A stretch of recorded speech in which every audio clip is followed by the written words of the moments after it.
पैसा और परिवार। रमेश का एक छोटा सा परिवार था, जिसमें एक खूबसूरत पत्नी और दो प्यारे बच्चे थे। उसकी पत्नी और बच्चे हर हाल में खुश थे, लेकिन रमेश उन्हें जिंदगी के सारे ऐशो आराम देना चाहता था और इसके लिए वह प्रतिदिन 16 घंटे से भी अधिक काम किया करता था। दिन भर ऑफिस में काम करने के साथ साथ वह सुबह और शाम ट्यूशन सेंटर में ट्यूशन भी पढ़ाया करता था। वह सुबह सुबह घर से निकल जाता और आधी रात के बाद घर लौटता था। बच्चों के लिए उसका चेहरा देखना मुहाल था, क्योंकि सुबह सवेरे उसके घर से निकलते समय बच्चे सोते रहते और देर रात घर में कदम रखने के पहले ही सो चुके होते। हाँ, रविवार को जरूर वह घर पर होता, लेकिन उस दिन भी वह किसी न किसी काम में व्यस्त रहता और उसका समय परिवार के साथ न बीतकर काम करते हुए बीतता। परिवार उसके साथ क्वालिटी टाइम बिताने का बस इंतजार करता रह जाता। पत्नी अक्सर उससे कहा करती कि उसे घर में वक्त बिताना चाहिए, बच्चे उसे बहुत मिस करते हैं। उस वक्त वह यही जवाब देता कि ये सब मैं उनके लिए ही तो कर रहा हूँ। बढ़ते घरेलू खर्च और स्कूल खर्च के लिए मेरा ज्यादा काम करना जरूरी है। मैं उन्हें एक अच्छी जिंदगी देना चाहता हूँ। रमेश की यह दिनचर्या वर्षों जारी रही। वह यूं ही परिवार को अनदेखा कर कड़ी मेहनत करता रहा। इसका प्रतिफल भी उसे मिला। उसे पदोन्नति प्राप्त हुई, आकर्षक वेतन मिलने लगा। परिवार अब बड़े घर में रहने लगा। खाने पीने और अन्य सुविधाओं की उन्हें कोई कमी न रह गई। लेकिन रमेश का यूं ही काम करना जारी रहा। वह अधिक से अधिक पैसे कमाना चाहता था। पत्नी पूछती कि आप पैसे के पीछे क्यों भाग रहे हैं? हमारे पास जो है, हम उसमें खुश रह सकते हैं।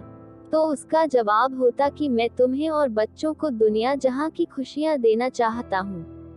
बस कुछ साल और मुझे मेहनत करने दो। पत्नी चुप हो जाती। 2 साल और बीते। इन 2 सालों में रमेश बमुश्किल अपने परिवार के साथ समय बिता पाया। बच्चे अपने पिता को देखने, उससे बातें करने तरस गए। इस बीच एक दिन रमेश की किस्मत खुल गई। उसके दोस्त ने उसे अपने व्यवसाय में हिस्सेदारी की पेशकश की और इस तरह रमेश एक व्यवसाय बन गया। व्यवसाय अच्छा निकला और रमेश को पैसे की कोई कमी नहीं रह गई थी। उसका परिवार अब शहर के सबसे अमीर परिवारों में से एक था। उनके पास सभी सुख सुविधाएं और विलासिता थी, लेकिन अपने बच्चों से मिलने का समय उसके पास अब भी नहीं था। अब तो वह बमुश्किल घर पर रह पाता। उसका अधिकांश समय घर से दूर बिजनेस टूर में बीतता। साल गुजरने के साथ उसके बच्चे बड़े हो गए। अब वे किशोरावस्था में पहुंच गए थे। रमेश ने भी इन सालों में इतना पैसा कमा लिया था कि उसकी अगली 5 पीढ़ियां शानदार जीवन जी सकती थी।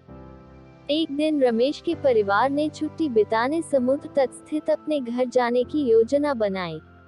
बेटी ने उससे पूछा, पापा, क्या आप एक दिन हमारे साथ बिताएंगे? रमेश ने जवाब दिया, हाँ जरूर, कल तुम लोग जाओ, मैं कुछ काम निपटाकर 2 दिन में वहाँ पहुँचता हूँ। उसके बाद का मेरा पूरा समय तुम लोगों का है। पूरा परिवार बहुत खुश हो गया। वे समुद्र तट स्थित अपने घर पर चले गए। 2 दिन बाद रमेश वहां पहुंचा, लेकिन उस दिन उसके साथ समय बिताने कोई नहीं था। दुर्भाग्य से वे सभी उस दिन सुबह आई सुनामी में बह गए थे। रमेश अपनी पत्नी और बच्चों को कभी नहीं देख सकता था। करोड़ों की संपत्ति होने के बाद भी वह उनके साथ का एक पल नहीं खरीद सकता है। वह पछताने लगा। पत्नी के कहे शब्द उसे याद आने लगे। आप पैसों के पीछे क्यों भाग रहे हैं? हमारे पास जो है, हम उसमें खुश रह सकते हैं। सीख, पैसा सब कुछ नहीं खरीद सकता, इसलिए पैसों के लिए अपने परिवार को महत्व देना कम मत करें। पैसा खो देने के बाद फिर से कमाया जा सकता है, लेकिन अपनों को खो देने के बाद दोबारा वापस नहीं पाया जा सकता।